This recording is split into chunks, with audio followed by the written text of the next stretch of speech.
And just this past weekend, guys, on National Coming Out Day, it was FaZe Ewok making a gigantic announcement, and one that takes more bravery and more courage than I probably will ever have in my lifetime, and of course provoking a lot of pathetic responses out there, but also a lot of love from the esports and gaming community. That being FaZe Ewok, he has now come out on National Coming Out Day as transgender with a huge announcement, and I really can't stress this enough. I mean, I hope you guys can be respectful. I know a lot of you guys will be, but there's always that small crowd out there that don't take these announcements, you know, to heart, and they just they like getting engagement and getting all these impressions on some rude responses and what they find to be funny jokes.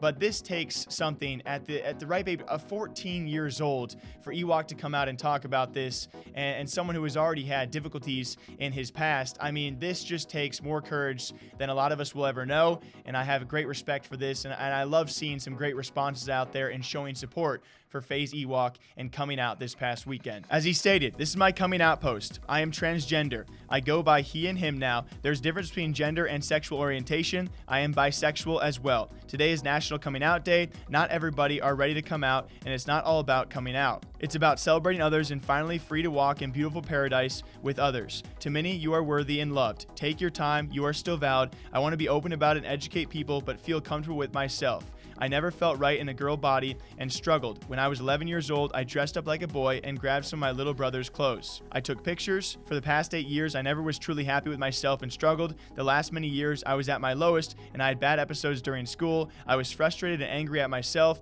I am working on it, and I am getting better. To this day, I realize that you can't avoid any bad situations, and you'll have to come to face them eventually. I know the transition and stuff will be tough for me. I am nervous as heck. This is huge, especially I am in FaZe and the first transgender guy in Tier 1 esports organization. There are not many trans people on organizations or stuff like that. I want to be honest as possible with you guys. This is truly a big decision, and I know it'll impact some people. I'll need y'all's support. I truly appreciate it if you support. It means the world to me. Thank you. Thank you for being patient with me." In a slew of community reactions, guys, and responses to this post, and just an amazing announcement. I do wish you the best of luck in your future, Ewok, and I really cannot stress enough.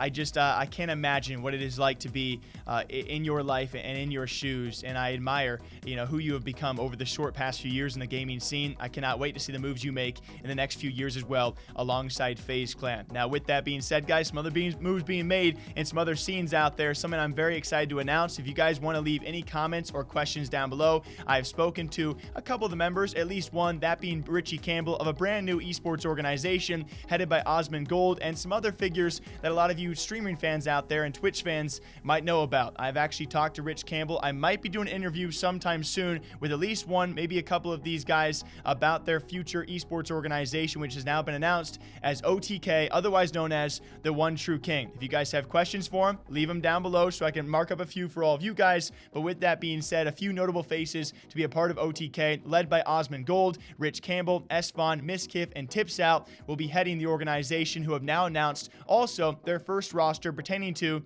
shocker, surprise, World of Warcraft. Now, potentially, though, in the future, they should be expanding to other rosters out there, but certainly a gigantic announcement, especially for a guy like Osmond and a band of brothers who certainly have their deeper roots out there. I cannot wait to see where these guys go, because we keep on seeing, okay? All of these esports organizations are popping up, but I love the ones that are led by content creators and streamers and personalities. If not one, we have 5 of them. I cannot wait to see what these guys do in the future. If you guys are LSF fans, though, a while back, I was making a doc video and being very complimentary, and Miskiff said I was sucking dingaroo, and so I naturally have a little bit of aggression towards this organization. But, you know, all that aside, I really do wish them the best of luck in whatever their future endeavors are. Hey, I think they have potential. All right, we got David Beckham tied to Guild Esports in the past couple of weeks, right? They got, I think, a FIFA player and a Rocket League team. You know what they raised going IPO, going public? $40+ million. So yeah, if I'm gonna say that, or people think that they have potential, then yes, I think OTK has potential. Already announced one roster. Future rosters should be announced in the near future as well. Best of luck to the boys, and I cannot wait to see what they do next. Until next time, as per usual though, all right? Drink the water, drink the coffee. I'll catch you back here sometime soon. Take care.